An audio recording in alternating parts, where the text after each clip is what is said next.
Welcome, everybody, to Casting for Two, the official podcast of me, that one random guy named Chris.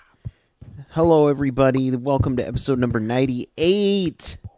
Big 98, good year. I got to talk some shop talk real quick. I'm going to Mark Maron it, where I talk about my feelings and stuff.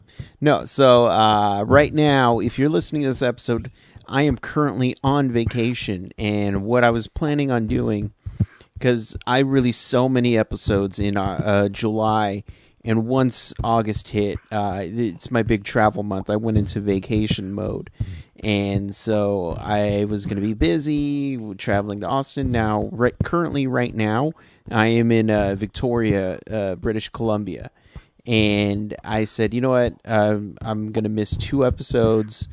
And I need to take a vacation. And then my brain said, it's 2 episodes. Why don't you just get them done before you leave? And so that's what I'm doing right now. Because I love you guys. So without, I don't know what I was going to say. So that's why I'm doing this. So there you go. So you get 2 episodes, and I'm on vacation, so I'm just rambling. Let me get into today's guest. My guest today is the very talented singer, songwriter, musician Devin Sinha, and man, he has some pipes on him. That's all I gotta say. He has an album out. He's working on his 3rd album, but he has an album out right now called The Seventh Season. I recommend you guys pick that up, because it's great. And let's get into this episode, okay? I'm on vacation. So, Chris, cue the music, please, and thank you.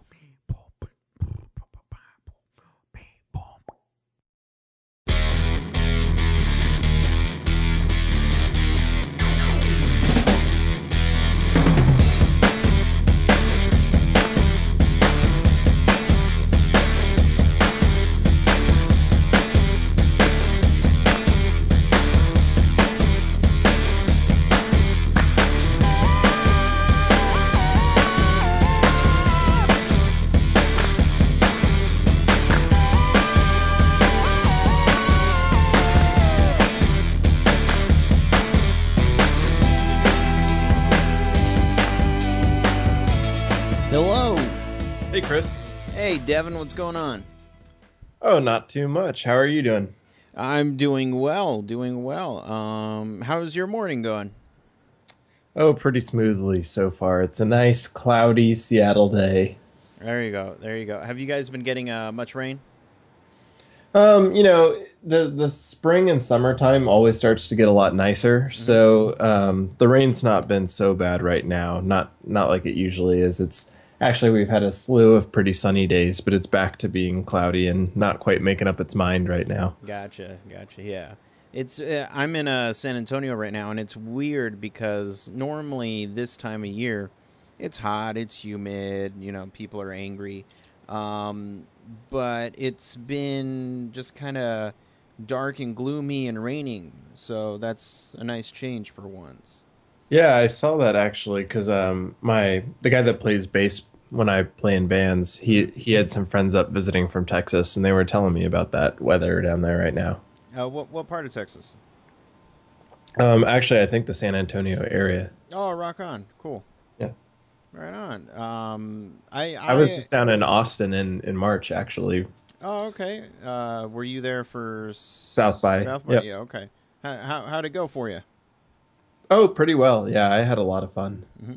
Did you play in any random spots? I know I've talked to some people that will just find a location, set up shop, and just start playing, even if it's like the back of a pizza place.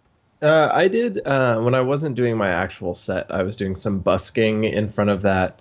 There's a building that has this words "I love you" spray painted on the side of it, and a lot of people go there for just like a photo op kind of thing. So I was playing music for tips out there. But when I actually did my show, it was at a place called Red Eyed Fly, which is a music venue right next to Stubbs Barbecue. Okay, yeah. Right on. Did you now? Were you trying to at all photobomb anybody trying to take pictures in front of that "I love you" sign? No, but actually, a good way to make extra tips when you're playing music out there is to offer to take people's picture too. There You you know, go. you see them struggling to take a selfie, and I'm just like, I'll take your photo for you. No strings attached, and then people would, stay and listen to music and then tip me. It There kind we of worked go. out that way. Now you need to find a way to not only take the photo but to not stop singing as well. Yeah, that's what I need. I need like a foot pedal for it. Exactly, and then you're just say cheese, and you just keep singing. Yeah, that's my next hit. All right, say cheese. Yeah, say cheese. Okay, I like it. I like it. It's probably gonna be either your most or least favorite song. Yeah, it can be both. It can start out as one and go to the other. Yes, it'll. There's so many songs that either people really love or just really hate, and I think "Say Cheese" would fall in that category of just It's like all about that bass, right? right. Exactly. I know some once I first heard that song, I go, What is this song and why is it so catchy?" Yeah. And then you listen to it, and the lyrics, they are what they are. I'm not a lyric writer, so I don't really judge lyrics. But then I know people, they're like, "Oh, I hate this song." I was like, "But it's catchy. Just don't Yep. listen to the lyrics." Yep. But what do you have any guilty pleasure songs? Ooh. Not right now, but of Mm-hmm. course throughout time, yeah, I've had plenty of guilty pleasure songs. I remember when I was in college and that oh, who does it? It might even be Miley Cyrus or something, but the that song that got my hands up to playing my song, that was like super Oh, stuck in everyone's head yeah. for a long time when I was in school. I'm not ashamed to say this. "Shake It Off" was Shake It Off, yeah, that's catchy too. very Yeah. catchy song that just steamrolled me into liking it. And another one of those songs that was just, what am I listening to? And then next thing you know, crap, I'm I, enjoying it. I think the first time I actually heard that was on, something like Jimmy Fallon or somebody Hmm. parodying it. But then I went and looked up the real thing, and it's a catchy song. Yeah, yeah, Because I knew Taylor Swift's music more as country, and she's totally transitioned to just mainstream right. now. So yeah, she's a huge star. Do you think country is kind of like a little bummed? That they lost one of their own. I don't Exactly. know. Yeah. I It's mean, like, look, we lost Taylor Swift. We got Kid Rock. It's give and take. yeah, but they got Darius Rucker too, so That's that's right. not We so we got bad. we I got mean, the we got Hootie. yeah. Uh, that's what would you classify your music as? Well, I would say that mine kind of runs the gamut from anything from contemporary folk Hmm. to, country Americana type style. But then I Right. even have songs that I would call more indie rock than anything else. Hmm. So I kind of stick with that contemporary folk as kind of the main guiding light because I do put a lot of focus into the lyrics and the storytelling. Hmm. Okay. Right on. I know, because I was listening to the Seventh Son, and I'm just like sitting there like, this sounds like so many things going on at once. Not in a bad way. I was just like, I'm enjoying how different it sounds to me. Well, thank you. Yeah, I don't want to just put myself in a box and say I have to write every song so that, they're all this or they're all that. Right. I go with all my musical influences. And I have to admit another thing. I'm always interested in what the person sounds like normally when they talk, because Hmm. your voice is very specific when you sing, and so I was just kind of wondering, what's his voice going to sound like when he just says normal words, non-singing, and Hmm. to me, I don't. If you were just talking and then I heard the music, I wouldn't be able to put the two together. That happens to me when I hear interviews a lot too. I mean, yeah, there's some people I think like Eddie Vedder and things like that their voice is pretty consistent and sounds the same. But Yeah. then, if you listen to the guy from Foster the People talk compared to how he sings, it's different. And some people are like that. I guess maybe I'm one of those people. You are. Congratulations.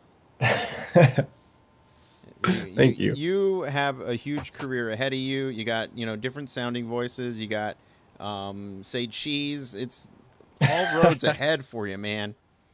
Yeah, I'll have to credit you on the say cheese one for the inspiration there. Okay, I'll take both negative and positive comments. All right. All right. If All you right, hate that's a this deal. song, you can blame that guy, and I'll just stand in the background waving.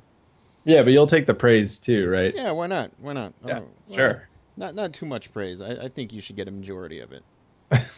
Thank you. Yeah, we'll see. I don't know when that one's coming out. Yeah. Well, I got nothing but time. I like to ask musicians where they first got the music bug from. Well, I would say for me, I grew up with it in the house. Actually, when I was learning to play guitar, I started learning on the guitar that I grew up listening to my dad play. Mm. So, I mean, my mom was more of a singer rather than playing instruments, but my dad would make his own songs and record his own albums with friends, and he's got a heavy Bob Dylan influence on his Mm. music. So, I grew up kind of listening and appreciating a lot of acoustic guitar music, and that's probably where I caught the bug. But in school, I played trumpet for 7 years. I Mm. played a little bit of piano as well. And then, as I was getting ready to go to when I was more of like a junior, senior in high school and then starting to go to college, that's when I switched from trumpet over to guitar. Okay. Okay. Right on. I was having a conversation with some another band about trombone players. I don't know why this pop. I guess brass players. It's all the same. But trombone players, you don't really ever trust them. You don't trust them, huh? No, well, you don't. They don't know where their note is. They're just sliding the valve up and down. Just maybe we'll hit it. Yeah, I feel that way about my violinist sometimes Yeah. too. Anything without frets on it. Yeah. They're just like, it's one big scam. Violins, they're just going up and down. Like, if we keep doing this, no one will notice. Yeah, it's just an accent note if they play the wrong note. Exact. It's like the guy in Dave Matthews Band. That's why he goes crazy to Oh yeah. distract. Yeah, Boyd Tinsley. If you can't understand what he's playing, then Yeah. it's all the right He's notes. like, I'm just gonna jump around then. Um, but now, where did you go to school?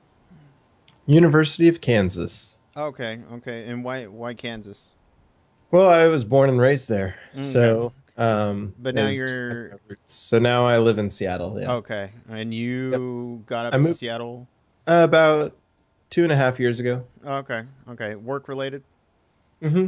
Yep, and also just to try something different because growing up in Kansas, going to school about 30 minutes away from where I live, then I worked in Kansas for a couple years, and it nothing against the Midwest. I just wanted a change of pace, change of scenery. Hmm.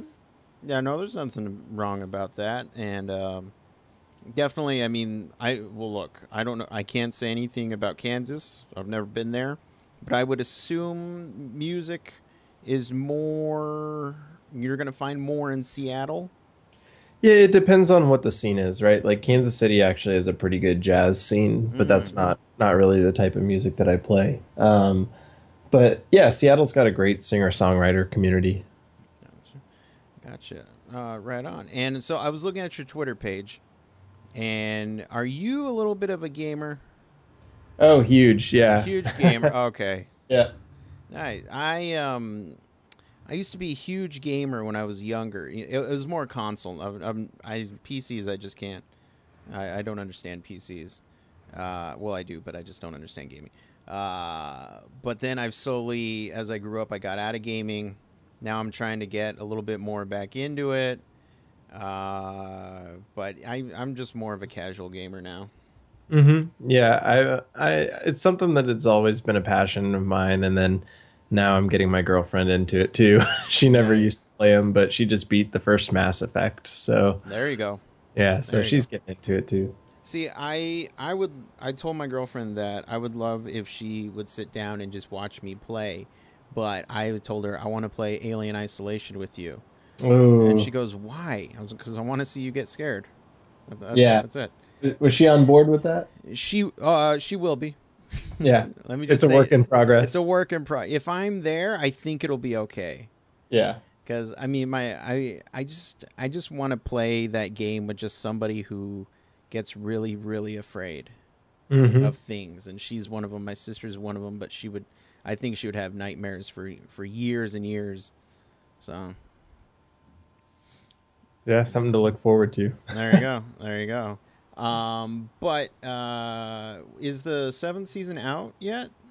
Oh yeah, it came out November 18th. Okay, okay, great, great.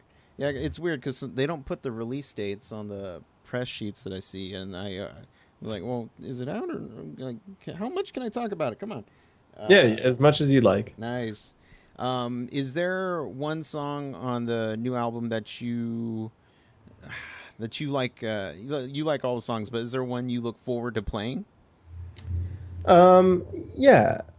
I mean, as you touched on, I look forward to all of them, but Right. um when I'm now that I play a lot of shows, I do about half of my shows solo or kind of duo shows, and then I do the other half with a full band. And so Mm, it kind of depends on the arrangement that I'm with. Because if I do a full band song, then songs like Lone Elm Road or The Wolves are really big crowd pleasers because we can throw in some good guitar solos or bass parts to them too. mm, Uh, versus some of the more intimate ones like Rain Song and things like that are more fun to play when it's just me acoustically, especially if you have a quiet room of people really listening to the words and everything. It just kind of gives it. Or Winter Child is another one that is a lot. I would say I have a more fun playing that when it's just me.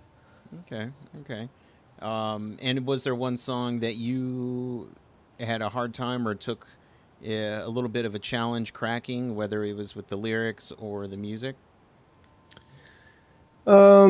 Yeah, I would say one that was hard to crack was it's kind of in the middle of the album. It's a song called "The Sigh of the Sea," Mm, and it musically the progression's pretty simple, but I started writing the music for it at a time when I had pretty severe writer's block going on, so it took a long time for the right lyrics to come out for that song. And also it completely changes keys between the verse and the chorus.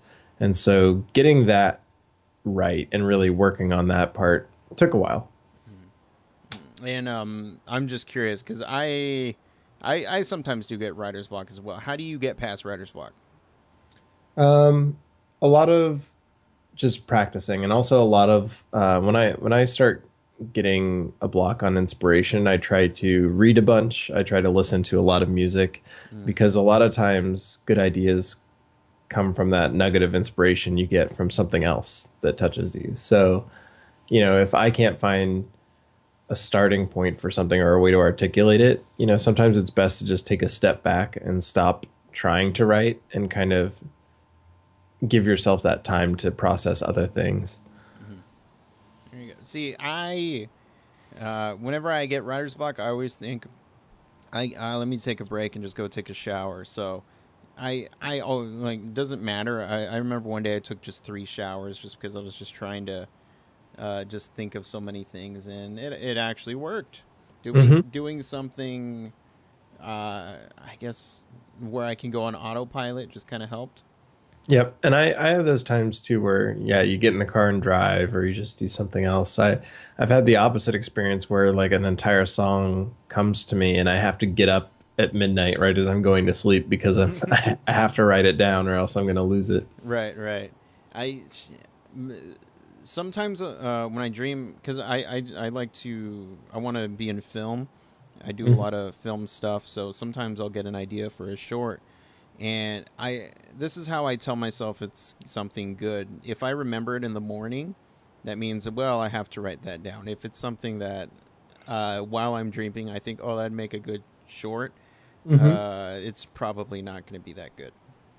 Yeah, I've had those too. Yeah, those moments where in the moment when you're exhausted, you're like, "This is great," and then you look at it later and you're like, I'm Nope. back to the drawing board." Yeah. Nope. I added so much cowbell to this song. It'll be great. Yeah, exactly. Do you have any cowbell in your songs? Let me think. That is an interesting question. No, there is no cowbell. There's some tambourine, Yeah. and on some new songs I'm working on, I'm trying to see if I can fit some sleigh bells into one Okay. of, but no cowbell yet. Okay. The reason why I ask is because I'm a professional cowbellist, Oh yeah. and I'm looking for a new band. Well, I'll have to write some parts then. Okay, We thank can you. we can work on an arrangement. I'm sure we can fit a cowbell in there somewhere. Yeah, you know what? I don't want to ruin your creativity or anything like that, but I mean, just Yeah, think cowbell. That's all I'm a saying. new tool for the toolbox. Oh, Exactly, yeah. exactly.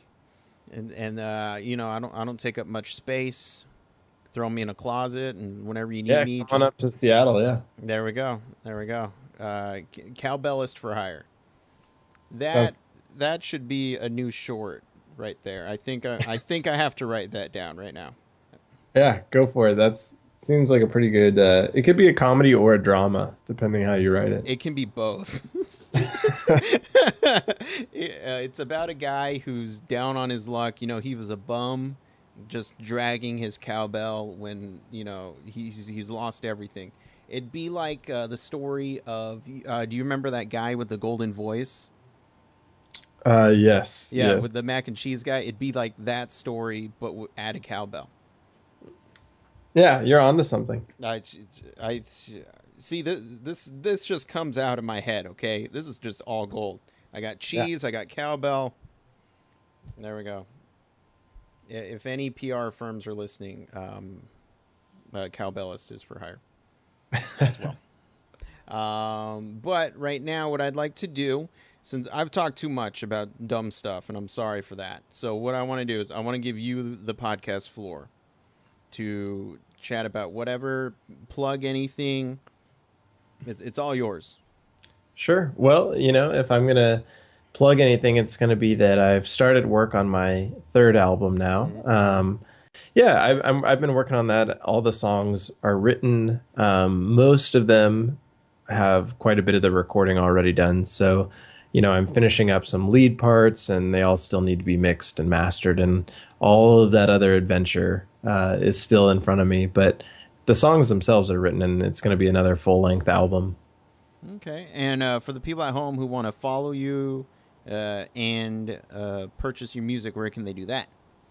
So devinsinha.com has links to everywhere that you can purchase me. Of course, I'm on iTunes. I'm on Spotify, Xbox Music, whatever it is that you use, I'm probably there. Otherwise, from my website, like I said, devinsinha.com, at the bottom of the website, you can find links to Facebook or Twitter or Instagram. Whatever you use to be social, I use it too, and I'll be there to talk to you. Awesome. So if you need to find him on Friendster, he's there. You're the only person on Friendster, I think. Yeah, they should call it friendless, but Friend. if you make a Friendster account, I'll create one just if that's the way you want to talk to me. That's fine. There we go. Well, Devin, I've had just a pleasure chatting with you. I'm glad you listened and approved of all my dumb ideas silently. Anyway, maybe I don't know. I don't know. Oh yeah, no, I'm gonna steal them all. Oh, if you want to steal them, I'm okay with that. I'm fine All with right. that. I feel like you're a little bit more talented than I am, so yeah, Oh you no, you I'm go. gonna have to look up some of your film shorts now. Yeah, but thanks for having me on your podcast. No, thank you. And anytime you want to come back on, just let me know. All right. Sounds good. All right. Have fun and enjoy all that nice weather. All right. Oh yeah, thank you. Thank you.